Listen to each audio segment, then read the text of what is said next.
Hello everyone, how's it going? I'm the average guy 1983. Thank you very much for joining me on this video. I am right now using the Osmo Pocket 3, and what I'm doing here is testing it out to see how it does. On my previous Pocket 3, I was actually having issues with the microphone. I had it set to front and it was telling me microphone blocked.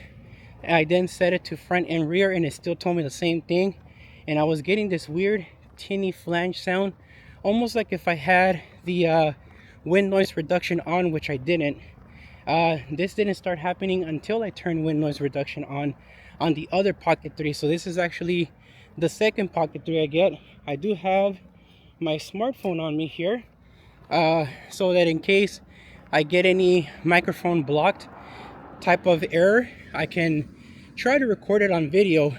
It's kind of hard to hold on to this camera here with my Rode Tripod 2 and this phone at the same time and try to get the video's sharpness to stay focused on this camera while it's moving. But I would like to show you guys how this looks so far. So excuse my way of speaking. I'm wearing a 40-pound vest from the Reebok brand to help me with my weight loss journey, because I kept hitting a plateau, and right now I'm still kind of stuck at 292. I've been stuck on it for like a week now, where my weight fluctuates a little bit up and then it goes down, and then it fluctuates up and then it goes back down. That's really annoying when you are stuck at a 1500 calorie per day count for meals. Now I walk 6 miles a day with this weighted vest on. It already killed my pair of shoes. I did over 400 miles on those shoes before they started deteriorating. So I do walk a lot, and like I said before, I do work out twice a week, but I had to reduce that because I started having heart palpitation problems, and I seen a cardiologist. Cardiologist told me to stop taking the GNC's Amps Men's Vita Pack because something in there was causing the heart palpitation problems, and he leaded me towards using Whey-Bolic protein. So that is what I bought instead, along with the pre-workout and the creatine. So they gave me instructions on how to use it. The protein can be taken as is once a day, but it cannot be taken at the same time as the pre-workout because of the caffeine amount that's on both. On the pre-workout, I could only take 1 scoop out of 2, so that is just something that I'm gonna have to live with. On the creatine, it is possible for the creatine to have to give you heart palpitation problems if you have too much. And unfortunately, on my lab work paperwork, it said severe creatine from Quest, and I was obligated to go back down to 3 grams of creatine per day instead of 6 grams. And the only days I'm allowed to take 6 grams are the days that I actually do weightlifting, not walking. So doctor said, if you're gonna do weightlifting, do it once a week. Take 3 grams of creatine 30 minutes before you start your workout, and then 3 grams of creatine after you're done with your workout. And they said you can use the pre-workout first along with the creatine, and then once your body gets drained from the pre-workout, take the protein, the Whey-Bolic protein crap, with the other 3 grams of creatine, and that'll be it for the day for working out. But yeah, I'm a little disappointed that I started having some really serious heart palpitation problems, to the point where the cardiologist was concerned of my health. And though he was happy that I'm doing something to lose weight, he says I'm working out too hard and he doesn't want me to have a cardiac arrest. And I'm 40, so I definitely do not want to have a cardiac arrest and die, especially at the age of 40. That's just too young. So he warned me of other people that were in fitness that died from overworking out, and yeah, I don't want to experience that, so I have to slow that down. But so far, guys, this is what the video and the audio looks like and sounds like with the Pocket 3. And again, the wind noise reduction is off. We're recording in 4K 30. The color is set to normal because I don't use D-Log for any of my cameras. Let's see what else. Everything is on auto. White balance, ISO's on auto. And yeah, let's see here. I'm gonna see if I can stop here real quick because I'm getting a little short of breath. But here we go. Look, check this out. So right now I'm like facing the sun. Okay, see, there we go. Let me take a picture of that real quick. Okay, I got a microphone blocked thing. I hope you guys were able to hear me. Hold on, let me push play. Okay, I'm recording off my phone right now. Okay, so here's how I'm holding the tripod, and you can see right here in the screen, it's telling me microphone blocked. I'm not sure why it's telling me that, but obviously there is nothing being blocked on this thing. The other one said the same thing, and I'm not sure why it's telling me that. Nope. Okay, there we go. Active track enabled. Okay, it disabled the face tracking, so that's kind of weird. Sorry about that, guys. So yeah, this is what it looks like. I'm gonna try to see if I can get that to come on, because I'm actually not anywhere near something blocking. Look at behind me right now. This right here is where I was at, and I'm pretty far from the street for it to tell me microphone blocked. But I took a picture, so this way you guys can see what that looks like. So I'm sorry, man, if I'm wasting your guys' time with this, but I'm kind of glad that I was able to see that. Right now it's not saying that as I'm walking, but I do have my phone recording right now too, just in case I see it again. But yeah, that's weird. We're gonna have to go back into the house and load this up to my computer and see if I see that microphone block thing, and find out if my audio reduced when that logo came on. I'm not sure why it's doing that, man, but I think my best choice is gonna be to connect my Rode Wireless Go 2 to this DJI in the meantime, until DJI allows you to purchase the mic 2 separately and then connect that to the Pocket 3 and use that full time. Because yeah, I'm not sure if this microphone block thing is another design flaw, like the screen issue that some people have been having with the screens breaking and the mechanism not wanting to close the screen or keep them in landscape, which I thought was kind of weird. But alrighty, guys, you know, while we fix the audio issue or check out on this camera with the audio, I'm gonna go ahead and switch on over to the low light mode.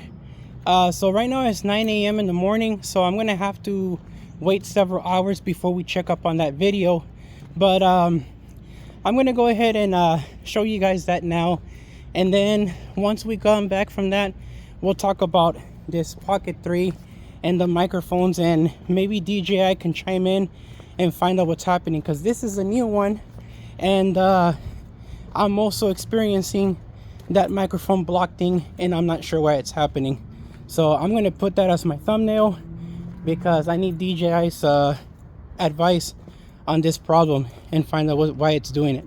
Alrighty, ladies and gentlemen, so this right here is how it looks like for the low lighting, and there is some limitations. Number one, there is no face tracking in low light, so that's something you have to know. So even if you double tap on the screen where your face is at, it'll give you a little bit more sharpness around your face, but other than that, you can't do face tracking.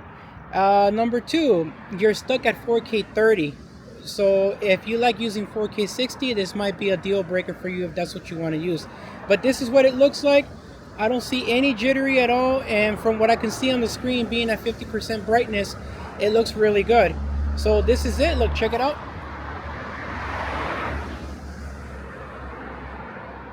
Pretty damn good. Now let's walk a little bit more, because right now I'm in front of a light, But what if we make it just a little bit more darker? Will it look grainy or would it look nice?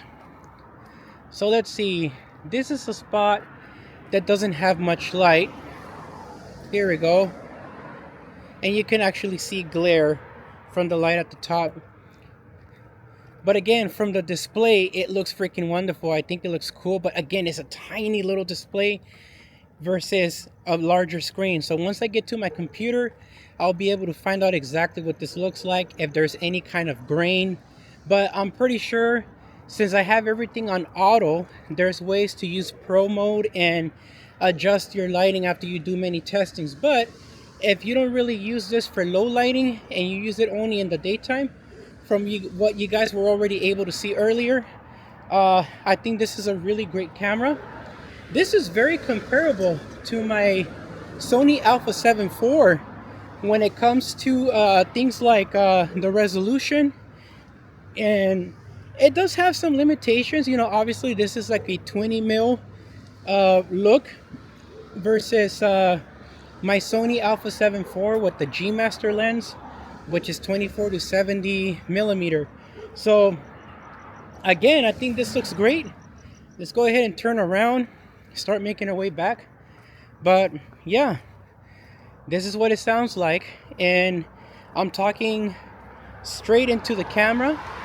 But again, like I mentioned, there's only apparently 3 microphone spots, and the front of, or the rear of the camera, which is where the display is at, right underneath the Osmo logo, when you turn the screen sideways, there's a blinking red light and a small little grill. That's a speaker, not a microphone. And there was a couple of content creators who got this product for free, and from all of them, only like 2 mentioned that the front grill area was a microphone. It isn't. So I figured I would clear that out. But yeah, let's go back to my basement and little YouTube setup, and we'll go ahead and talk more about these microphone spots and take it from there. But yeah, so far no more blocked microphone thing, so that's pretty cool. Got a lot to look forward to that. So let's go look at this footage, and I'll talk to you guys there, let you guys know my thoughts and whether I recommend something like this for you. Alrighty, ladies and gentlemen, we're now back into my little basement YouTube studio, and what I wanted to do was explain to you guys how the owner's manual says the locations of the microphone. Okay, so first off, this little area you might be able to see right here, this is considered a speaker. This is not a speaker slash microphone combo, nor is it a microphone. Your front microphone is right here behind this thing. This is the front microphone. There's a microphone here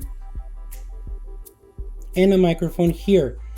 I don't know which one of these 2 microphones on the edges is the rear microphone, because in the settings, which I'm going to turn on the screen right now, which this is how I turn on the Pocket 3, by the way. I just hold it on with my fingers and I just turn it gently and turn it on, because I honestly don't want to have the bad experience that other people are getting with this mechanism breaking. So I'm being as delicate and as sensitive as I can with this Pocket 3. But under the settings for the microphone, if you scroll to the side, there's a little icon right in the middle that says mic. The direction of the audio is set to front and back, because I found out that having it set as front and back gives me the best audio. The other option when you click on it is either all or front. That's it. So if it's set to front and back microphone, which one of the holes on the side of the Pocket 3 is considered the back microphone? DJI, if you can please explain that, because I don't understand which is which.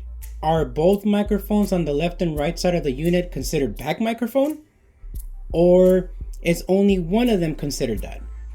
Also, the face tracking, you can see the logo right there that it's on, but unfortunately it's not on right here. So there's only 2 options for me to be able to fix this. I either tap on my face like this, and then active track is enabled, and if I move around like this, move around like this, you can see everything in my little YouTube studio thing here. And I like this a lot, but I'm wondering if I have to keep turning this on all the time when it comes to having to touch on the screen for my face, for face tracking, even though I have it already enabled. The other option is by tapping on the little gimbal icon and then tap it. It turns around, turn it back, and as long as your face is visible, bam, it automatically detects your face without you having to touch the screen for your face detection, like double tap on your face. So that is something that's really useful. But I do want to know how the microphone mechanism works, because I don't know why I'm having this microphone block thing. Now, the weird part was that when I did the nighttime low lighting clip, I got 0 blocked microphone notifications on the display. But in the daytime, I actually got 2 of them. So I don't understand what's going on. This is the second Pocket 3, by the way. The first one, when it told me microphone blocked, it really did reduce my audio almost to nothing, and then it had this weird warble / tinny sound with distortion clipping at the end of the voice, and it sounded really horrible. So there was apparently something wrong with that. Other than that, I do like this camera. I'm keeping it because this is very comparable to that of my Sony Alpha 7 IV. Okay, so this is my Sony Alpha 7 IV, and the way I have it rigged up with everything is it's set to be stationary, and this is obviously a way higher performing camera than that of the Pocket 3. But when it comes to the bit rate, both of these cameras can do 130 megabits per second at 4K. Specifically 30 frames or 60 frames. On this one, on 60 frames under XAVCS 4K, it can do 200 megabits. That's a little too much for my computer. But 4K 30 at 130 megabits per second on the bit rate, both are the same. The only difference is obviously on this one we can zoom in really nicely with the 24-70 G Master lens, and on this one you have a digital zoom, and it only goes up to 2 times forward, not any further than that. And there is a tiny bit of grainy distortion on this one. But again, for what this is really cool. This has the gimbal feature. This does not. This is stationary, and you would have to reposition this camera every time you want to move around and edit this videos on your own when you're working solo. I really like this a lot.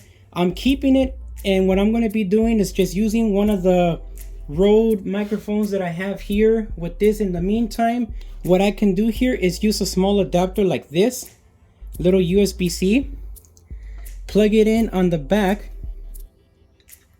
just like that, grab the wireless receiver, connect it here like this, and I'm good to go. There's my setup there, and all I have to do is just grab one of the microphone transmitters, either one, because they're both connected in mono, so you can hear both of them at the same time, and I'm good to go on the audio as long as I adjust the audio here to make sure that the signal's not too strong going into the DJI. That's another thing that I like about this Pocket 3, is that even inside of this thing, it's internally adjustable for the audio volume for the microphone, and I like that a lot. You can do the same thing with the Sony Alpha 7 IV, and that's really freaking cool. But for right now, man, if you're interested in this camera, I would say go for it, man. If you can get yourself the creators combo, just get the creators combo and call it an end of a day. But if you can only get yourself the base one because the creator one is sold out, which was my experience, then just get this and just wait and cross your fingers and see if DJI might want to sell us the Mic 2 transmitter, and we'll be able to use that for audio moving forward. Anyways, well, that's it for my video there, guys. If you guys are interested in anything else or want to know more information about the Pocket 3 and want to hear a average consumer's point of view, hit me up in the comments. If you want to email me about this, please do. My email address is theaverageguy1983v3@gmail.com. I have a lot of people who communicate with me through email because they prefer to, talk to me in private, in comfort, without having to be judged by anybody in the comments. So please feel free to do that, man. I don't charge anything. I don't ask for nothing. So I just want to give you guys information based on my own experience. Other than that, that is it for my video. Thank you guys for tuning in, and I hope that you enjoyed my video about the Pocket 3 and my experience with it as a average consumer. Thanks guys. See you guys later. Bye.